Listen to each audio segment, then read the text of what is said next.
নবীকে মানার মতো মানার নাম হচ্ছে ঈমানদার।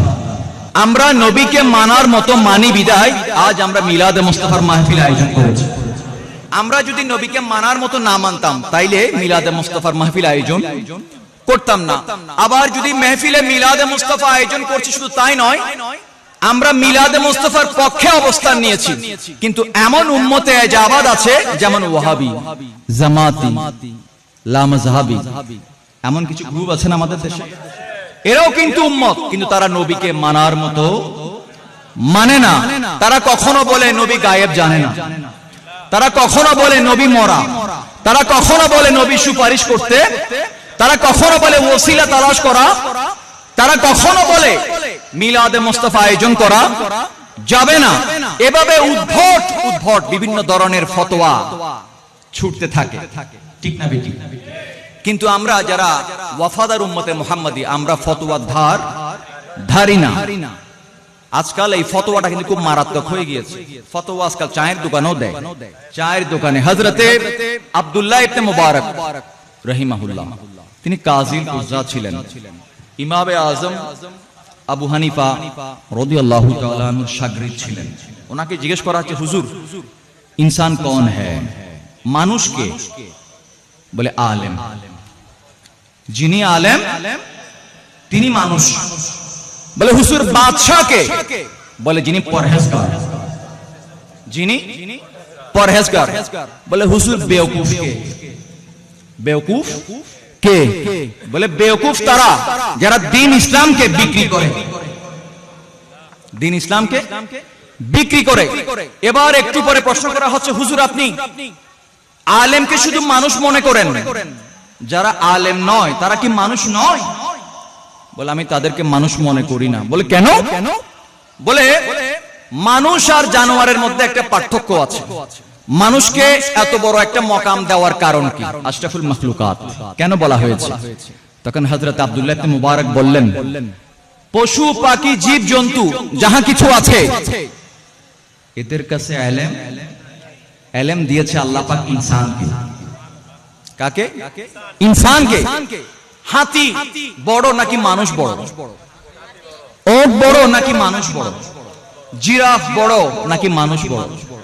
গরু বড় নাকি মানুষ বড়? শক্তিও বেশি, মানুষের শক্তি তেমন নাই। গরু, হাতি, ওট এগুলা একটু নড়লে কিন্তু মানুষের কি হবে অবস্থা? 12টা বেজে যাবে। এরপরেও দড়ি কার হাতে থাকে? কিভাবে সম্ভব? বলা হচ্ছে এই সম্ভব অসম্ভবকে আল্লাহ সুবহানাহু ওয়া তাআলা সম্ভব করে দিয়েছেন ইলমের মাধ্যমে। কিসের মাধ্যমে? ইলমের মাধ্যমে। যেমন আল ইলমু নূরুন। ইলম কি? আওয়াজ দেন। ইলম নূর। কোরআন নূর। নবী নবী আরো জোরে নবী। আরবি হরফ কয়টি? হ্যাঁ, নোক্তাওয়ালা কয়টা? মাশাআল্লাহ। নোক্তা ছাড়া কত হলো? মাশাআল্লাহ। আরবি হরফের মধ্যে একটি হরফ হচ্ছে 18 নাম্বার হরফ আইন। কি? আবার 22 নাম্বার আর একটা হরফ মিম। কি? মিম। আইন দিয়ে আলেম, আইন দিয়ে আরেফ, আইন দিয়ে আশিক, মিম দিয়ে মুহাব্বত, মিম দিয়ে মুজাম্মিল, মিম দিয়ে মুদাসসির। সুবহানাল্লাহ বলেন। এখন বলেন আলেম কে? আলেম কে? যিনি ইলম অর্জন করেছেন তিনি আলেম। জানার নাম মানে কি? আলেম। যিনি ইলম হাসিল করেছেন। তো ইলম, এবার ইলম কে? ইলম আল ইলমু নূরুন। আল ইলমু নূরুন। ইলম নূর। আর নূর বমানা রাসূল আরবি সাল্লাল্লাহু আলাইহি ওয়াসাল্লাম। যিনি নবীকে জানেন, মানেন, নবীর পরিচয় পেয়েছেন, তিনি হচ্ছে আলেম। আর যারা নবীকে ইলম হাসিল করেছে, শুধু নবীর পরিচয় জানে না। কিতাবে পেয়েছে, কোরআনেও পেয়েছে, সিহা সিত্তার মধ্যেও পেয়েছে, বাকি কুতুবে হাদিসের মধ্যেও পেয়েছে, এরপরও নবী খুঁজা পায় না, তাহলে তাকে আলেম বলা যাবে? যাবে? মনে রাখবেন, আইনের আলেম তখন হবে যার অন্তরের মধ্যে মিমের মুহাম্মদ সাল্লাল্লাহু আলাইহি ওয়াসাল্লামের মুহাব্বত থাকবে। আবার আইনের আরেফ তিনি হবে, আরেফ তিনি হবেন যার কাছে মুজাম্মিল, মুদাসসির পরিচয় থাকবে। এবার আলেম আর আরেফের মধ্যে পার্থক্য কি? আলেম কাকে বলে, আরেফ কাকে বলে? আলেমের কাজ হচ্ছে ফতোয়া দেওয়া। কি দেওয়া? ফতোয়া দেওয়া। আলেমের কাছে কোন একজন আল্লাহর বান্দা আসলেন, এসে বলে হুজুর আমার এই ফতোয়ার দরকার, হুজুর কিতাব খুলে দেখে একটা ফতোয়া দিয়ে দিলেন, এটা হচ্ছে আলেমের কাজ। এবার আরেফের কাজ কি? আরেফের কাজ হচ্ছে, আরেফ কিন্তু কোনো কিতাব পড়ে না, কোনো কিতাব তারা আবার দুনিয়ার কোন স্কুলেও পড়ে না, আবার তারা নিজের পকেট থেকে কোনো কথা বলেন না, তাদেরকে যা বলার জন্য হুকুম দেওয়া হয় তাই বলেন। আবার আলেম কিতাব পড়েন, আরেফ কিতাব পড়েন না, আরেফ মুখ থেকে যা বের করে সেটা কিতাব হয়ে যায়, সেটা কিতাব হয়ে যায়। আবার আলেমের ভুল হতে পারে, আলেমের ভুল, আরেফের ভুল হয় না। কেন? কেন আরেফকে যা বলার জন্য হুকুম দেন আরেফ তাই বলেন। যদি একটু আমরা যাই, চলেন আজ থেকে 380 বছর আগে ভারতবর্ষের মধ্যে একটি মসজিদ আছে, খুবই প্রসিদ্ধ মসজিদ, যেটি কিন্তু একটি গায়েবী মসজিদ বললেই চলে। নকশাটা এসেছে গায়েবী ভাবে।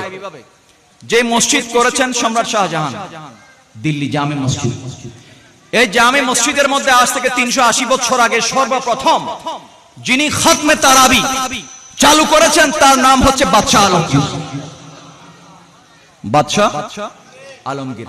একদিন বাদশাহ আলমগীর খতমে তারাবির নামাজ পড়াচ্ছেন, তিনিও হাফেজ ছিলেন, তিনি মুফতিও ছিলেন, কি ছিলেন? যেমন ফতোয়াই আলমগীর। বাদশাহ আলমগীর নামাজ পড়াচ্ছেন, হঠাৎ করে মাঝপথে গিয়ে একটা লোকমা আসলো, লোকমা দিয়ে দিল। লোকমা কখন দেয়? যখন ভুল হয়। লোকমা যখন দিল, দিল কাকে? বাদশাহকে। তাও কোন জায়গার বাদশাহ? দিল্লির সালতানাতের বাদশাহ, মোগল সাম্রাজ্যের, মোগল সম্রাট। বাদশাহ আলমগীরকে যখন লোকমা দেওয়া হলো, নামাজের পরে জিজ্ঞেস করছেন লোকমা কে দিল? সবাই থরথর করে কাঁপছে, যেহেতু বাদশাহ। আশেপাশে কোন মসজিদের ইমাম হলে একটা কথা, দিছে কাকে? আবার ইমাম সাহেবকেও, হাফিজ সাহেবকেও লোকমা দিলেও মুশকিল আছে আজকাল। লোকমা যদি আপনি সঠিকভাবে দেন তাহলে ঠিক আছে, আবার উল্টাপাল্টা দিলেও সমস্যা আছে। তো যাক, যখন বাদশাকে লোকমা দেওয়া হলো, বাদশাহ বললেন আমাকে লোকমা দিল কে? বাদশাহ ভয়ে সবাই কাঁপছে। পিছন থেকে একজন বলছে হুজুর আমি লোকমা দিয়েছি। আর তার নাম ছিল হযরতে মোল্লা মুহিবুল্লাহ বিহারী রাহমাতুল্লাহ আলাইহি। তিনি সাহেবে বেলায়েত ছিলেন, তিনি আল্লাহর ওলি ছিলেন। ওলিরে নামাজ পড়ে কিনা? পড়ে কিনা? ইনি তো ওলি, ইনার নামাজের এখন একটা দলিল পেলাম কিনা? তারাবি নামাজ পড়ছে, কিসের নামাজ? তাও কয় রাকাত? কয় রাকাত? 20 রাকাত। 8 রাকাতের পার্টি না। তাহলে বুঝে গেল আমাদের আউলিয়া কেরাম কত রাকাতের পার্টি ছিলেন। তো মোল্লা বিহারীকে, মুহিবুল্লাহ বিহারী রাহমাতুল্লাহ আলাইহি বলা হলো যে ও বিহারী আমি ভুল পড়ি নাই। বাদশা বলছে, ইনি বলছেন, আরেফ বলছে, ওলি বলছে আপনি ভুল পড়েছেন। বলে না আমি ভুল পড়ি নাই। মাসালা জটিল হয়ে গেল। এক পর্যায়ে বাদশা বলে ভারতবর্ষের মধ্যে 9টা কোরআন ছাপানো আছে, লেখা আছে, ওই কোরআনগুলি নিয়ে আসো। সেই জমানায় কার ভুল একটু দেখতে হবে। কোরআন 9টা আনার পরে দেখা গেল 5টা বাদশার পক্ষে আর 4টা হযরতে মোল্লা মুহিবুল্লাহ বিহারীর পক্ষে। এদিকে আরো মাসালা জটিল হলো, 5টা আমার পক্ষে 4টা ইনার পক্ষে, এটা কি করে সম্ভব? এক পর্যায়ে যখন কঠিনের দিকে যাচ্ছে মাসালা, শেষ পর্যন্ত মোল্লা বিহারী, মুহিবুল্লাহ বিহারী রাহিমাতুল্লাহ আলাইহি বাদশাকে বলেন, জাহাপনা একটা কথা বলতে চাই। বলে বলেন। জাহাপনা আপনি আপনার মুকুটটা একটু খুলুন, আপনার মুকুট খুলুন। বাদশাও দেখেন আকীদত কেমন, সাথে সাথে বাদশার মুকুট খুলে ফেললেন। এবার মোল্লা বিহারীর সামনে গিয়ে বিসমিল্লাহির রহমানির রহিম বলে মোল্লা বিহারীর টুপিকে বাদশার মাথায় পরিয়ে দিলেন। পরিয়ে দেওয়ার পরে বলে, জাহাপনা একটু চোখটা বন্ধ করুন। চোখ বন্ধ করুন।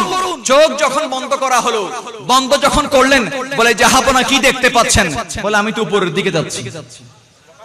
যেতে যেতে যেতে যেতে যেতে লৌহে মাহফুজে পর্যন্ত গেল। এবার জিজ্ঞেস করা হচ্ছে, জাহাপনা কি দেখতে পাচ্ছেন? বলে আমি লৌহে মাহফুজ দেখতে পাচ্ছি। বলে লৌহে মাহফুজ দেখতে পেলে একটু কোরআনটাও দেখে নেয়। বাদশা এক পর্যায়ে কোরআন দেখছে, যে কোরআন লৌহে মাহফুজের মধ্যে সংরক্ষিত আছে। দুনিয়ার জমিনের কোরআনের মধ্যে একটু জের জবরের হয়তোবা বাতিলরাও ব্যতিক্রম করার সুযোগ আছে প্রিন্টের মধ্যে, কিন্তু ওই লৌহে মাহফুজের কোরআনকে পরিবর্তন করার ক্ষমতা কি ওর? এবার বাদশা যখন দেখতে পেল যে বাদশা যেটা তেলাওয়াত করেছে বাদশাই ভুল করেছে, আর বিল্লাহ যেটা পড়েছে, যেটা লোকমা দিয়েছে, সেটা হক লোকমা দিয়েছে। বলে বিহারী আমি ভুল পড়েছি, আপনি যেটা লোকমা দিয়েছেন আপনি সহি লোকমা দিয়েছেন। আলমগীর ছিলেন আলেম, ইনি ছিলেন আরেফ। তাহলে আলেমের ভুল হয়েছে, আলেমের ভুল হয়েছে, কিন্তু আরেফ, কেননা আরেফ পকেট থেকে কথা বলেন না, আরেফকে যা বলার নির্দেশ দেওয়া হয় তাই বলেন। তো আমরাও এমন একটি আরেফের দরবারে এসেছি, যে আরেফের ক্ষমতা নলন্দাবাসী আজকে দেখে নিয়েছে। আগে তো দেখেছে, তো এই আরএফ ক্ষমতা পেল কোথায়? স্টিল মিলে কোথায়? বিএসআরএম থেকে নিয়ে আসছে নাকি নাকি ইপিজেড এর বড় বড় ফ্যাক্টরি থেকে নিয়ে আসছে? গৌসুল আজম মজবান্ডারির দরবারের ফয়েজ, সেই ফয়েজের এটাই ক্ষমতা। যদি গৌসুল আজমের একজন গোলামের এই ক্ষমতা হয়, তাহলে আমার গৌসুল আজমের কি ক্ষমতা হইতে পারে? আমরা কায়নাতের জমিনে সমস্ত হক্কানি রব্বানি আল্লাহর ওলিদেরকে মাথার তাজ বানিয়ে সম্মান করি। আল্লাহ পাক আমাদেরকে সত্যিকার ওলি প্রেমিক, নবী প্রেমিক হিসেবে কবুল করুন।